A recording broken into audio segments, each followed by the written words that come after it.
Assalamualaikum warahmatullahi wabarakatuh. Perkenalkan, nama saya Rismalinda Andriani, NIM 20103100036 dari Prodi Pendidikan Guru Madrasah Ibtidaiyah, Fakultas Tarbiyah, Institut Agama Islam Negeri Kudus. Baik, di sini saya akan sedikit menjelaskan materi mengenai hakikat pertumbuhan dan perkembangan pada peserta didik untuk memenuhi tugas akhir semester mata kuliah perkembangan peserta didik. Nah, sebelum kita masuk pada pembahasan materi, apa sih yang dimaksud pertumbuhan dan perkembangan itu? Nah, langsung saja kita masuk pada pembahasan materi ya. Jadi, pada materi hakikat pertumbuhan dan perkembangan, saya akan sedikit menjelaskan dari beberapa subbab mengenai materi ini, yaitu yang pertama dari definisi pertumbuhan dan perkembangan, kemudian ada faktor yang mempengaruhi, kemudian ada fase pertumbuhan dan perkembangan, lalu yang terakhir yaitu peran pendidik dalam menghadapi pertumbuhan dan perkembangan. Oke, langsung saja kita masuk pada pembahasan materi yang pertama, yaitu mengenai definisi hakikat pertumbuhan dan perkembangan. Pertumbuhan ini merupakan perubahan secara fisiologis sebagai hasil dari proses pematangan fungsi-fungsi fisik yang berlangsung secara normal pada anak yang sehat pada waktu yang normal. Jadi pertumbuhan ini berkaitan dengan perubahan kuantitatif yang menyangkut peningkatan ukuran dan struktur biologis. Pertumbuhan juga dapat diartikan sebagai proses transmisi dari konstitusi fisik atau keadaan tubuh atau keadaan jasmaniah yang herediter dalam bentuk proses aktif berkesinambungan. Sedangkan perkembangan merupakan proses perubahan individu yang terjadi dari kematangan atau kemampuan seseorang seusia normal dan pengalaman yang merupakan interaksi antara individu dengan lingkungan sekitar yang menyebabkan perubahan kualitatif dan kuantitatif, di mana dapat diukur dan menyebabkan perubahan diri individu tersebut. Jadi perkembangan ini juga mengandung makna bahwa adanya pemunculan sifat-sifat baru yang berbeda dari sebelumnya, juga merupakan kesempurnaan dari sifat-sifat sebelumnya. Kemudian pembahasan yang kedua yaitu mengenai faktor yang mempengaruhi pertumbuhan dan perkembangan peserta didik. Faktor yang mempengaruhi pertumbuhan dan perkembangan peserta didik ini ada 5 faktor. Yang pertama yaitu faktor herediter atau warisan, yang kedua ada faktor lingkungan, yang ketiga ada faktor kematangan fungsi organis dan psikis, yang keempat ada faktor kemauan anak, dan yang kelima adalah takdir. Baiklah, yang pertama yaitu faktor herediter atau warisan sejak lahir atau bawaan. Jadi, keturunan merupakan peranan penting dalam pertumbuhan dan perkembangan anak. Seorang anak lahir ke dunia ini membawa berbagai ragam warisan yang berasal dari kedua ibu bapak atau nenek dan kakek. Warisan atau keturunan ini merupakan faktor yang terpenting, seperti contohnya bentuk tubuh, raut muka, warna kulit, intelijensi, bakat, sifat-sifat atau watak, dan penyakit. Nah, faktor keturunan ini dinyatakan sebagai pembawaan sejak lahir itu berdasarkan keturunannya seperti konstruksi dan struktur fisik, kecakapan potensial atau bakat, dan kecerdasan. Kemudian yang kedua yaitu faktor lingkungan yang menguntungkan atau merugikan. Lingkungan itu sangat berperan dalam pertumbuhan dan perkembangan. Lingkungan ini meliputi keluarga, sekolah, masyarakat, dan keadaan alam sekitar. Yang pertama yaitu keluarga. Keluarga ini merupakan faktor yang paling besar dalam pertumbuhan dan perkembangan seorang anak, terutama pada keadaan ekonomi rumah tangga serta tingkat kemampuan orang tua dalam merawat yang sangat besar pengaruhnya terhadap pertumbuhan jasmani seorang anak. Kemudian yang sekolah. Sekolah ini juga merupakan faktor yang mempengaruhi pertumbuhan dan perkembangan anak, terutama untuk kecerdasannya. Sekolah sangat berperan dalam meningkatkan pola pikir anak, dan di sekolah itu dapat belajar bermacam-macam ilmu pengetahuan. Tinggi rendahnya pendidikan dan jenis sekolahnya turut menentukan pola pikir serta kepribadian sang anak. Yang ketiga yaitu masyarakat. Masyarakat juga turut mempengaruhi perkembangan jiwa seorang anak. Contohnya, dalam sebuah keluarga saling menghormati dan menyayangi, maka anggota keluarganya pun akan bersifat seperti itu. Nah, yang keempat yaitu keadaan alam sekitar.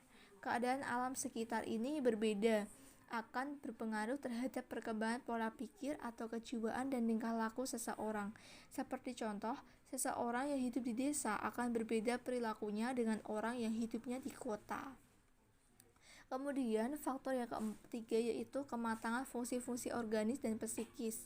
Dan yang keempat yaitu faktor mengenai aktivitas anak sebagai subjek bebas yang berkemauan kapanpun seleksi, bisa menolak atau menyetujui, punya emosi, serta usaha membangun diri sendiri.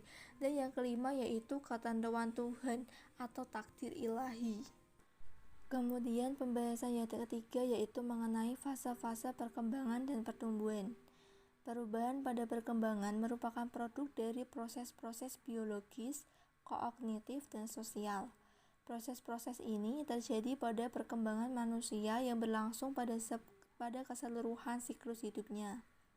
Sandrock dan Yusen membagikan atas 5 fase tersebut, meliputi fase prenatal atau saat dalam kandungan, fase bayi, fase anak-anak awal, fase anak-anak akhir, dan fase remaja.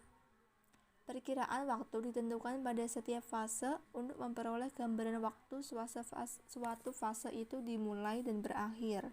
Berikut pembahasan mengenai fase-fase perkembangan dan pertumbuhan pada peserta didik. Jadi yang pertama yaitu fase prenatal. Fase prenatal ini merupakan fase di mana saat masih di dalam kandungan. Pada saat ini terjadi pertumbuhan yang luar biasa dari satu sel menjadi satu organisme yang lengkap dengan otak dan kemampuan berperilaku dan dihasilkan dalam waktu lebih kurang dari 9 bulan. Yang kedua yaitu fase bayi. Pada fase bayi ini berlangsung sejak lahir sampai 18 atau 24 bulan. Masa ini merupakan masa yang sangat bergantung pada orang tua. Banyak kegiatan-kegiatan psikologis yang baru dimulai, seperti bahasa, koordinasi sensori motorik, dan sosialisasi. Yang ketiga yaitu fase anak-anak. Fase anak-anak ini berlangsung sejak akhir masa bayi sampai umur 5 atau 6 tahun. Kadang-kadang fase ini disebut sebagai masa prasekolah. Pada fase ini, anak-anak berusaha pula berlatih untuk terampil berbicara, sehingga akan didapati mereka melakukan monolog atau berbicara sendiri yang seolah-olah sedang berbicara dengan orang lain. Yang keempat, yaitu fase anak-anak tengah dan akhir. Pada fase ini berlangsung sejak umur 6-11 tahun. Anak-anak dengan masa usia sekolah dasar. Anak-anak ini menguasai keterampilan-keterampilan dasar seperti membaca, menulis, dan juga berhitung. Nah, yang terakhir yaitu fase remaja. Fase remaja ini merupakan transisi dari masa anak-anak ke masa dewasa awal, dimulai kira-kira umur 10 sampai 12 tahun dan berakhir kira-kira umur 18 sampai 22 tahun. Pada fase remaja ini mengalami perubahan-perubahan fisik yang sangat cepat. Perubahannya seperti perubahan pada bagian-bagian badan, berkembangnya karakteristik seksual seperti membesarnya payudara, tumbuhnya rambut pada bagian tertentu, dan perubahan suara. Dan pada masa ini juga dilakukan upaya-upaya untuk mandiri dan pencarian identitas diri. Nah, pada saat ini para ahli perkembangan tidak lagi berpendapat bahwa perubahan-perubahan akan berakhir pada fase ini. Mereka mengatakan bahwa perkembangan merupakan proses yang terjadi sepanjang hayat. Baiklah, sekarang kita masuk pada materi pembahasan yang terakhir, yaitu mengenai peran pendidik dalam mengatasi pertumbuhan dan perkembangan peserta didik. Dalam pendidikan, guru berperan aktif dalam mendidik atau mengajar, serta memiliki peran knowledge and transfer of value. Di sisi lain, guru juga sebagai the second parents atau orang tua kedua di sekolah. Jadi, kita harus menghormati seorang guru, karena guru adalah insan pemberi ilmu. Secara umum, tugas seorang pendidik yaitu tidak hanya mentransfer ilmu saja, tetapi juga mentransfer pengetahuan sekaligus nilai-nilai seperti nilai-nilai ajaran agama. Berikut beberapa peran pendidik. Yang pertama yaitu memberi pengetahuan dan pemahaman kepada peserta didik. Yang kedua, membantu mengembangkan sikap apresiatif. Yang ketiga, memberi pelatihan keterampilan. Yang keempat, melatih peserta didik untuk mengembangkan resiliensi, di mana kemampuan bertahan dalam kondisi sulit dan penuh godaan. Yang kelima, menjalin hubungan yang harmonis dengan peserta didik dan bersedia mendengarkan keluhan dan problem yang dihadapi peserta didik. Kemudian yang keenam yaitu memupuk spirit keagamaan peserta didik. Yang ketujuh, pendidik juga menjadi figur atau tauladan yang baik bagi peserta didiknya. Dan yang kedelapan, pendidik harus mampu membentuk kepribadian yang sehat bagi peserta didiknya. Nah, itulah tadi penjelasan singkat mengenai materi hakikat pertumbuhan dan perkembangan peserta didik. Terima kasih kepada teman-teman semua yang sudah menyimak sedikit penjelasan dari saya. Semoga materi tadi dapat bermanfaat dan menambah pengetahuan bagi kita semua. Thank you for watching. See you next time. Wassalamualaikum warahmatullahi wabarakatuh.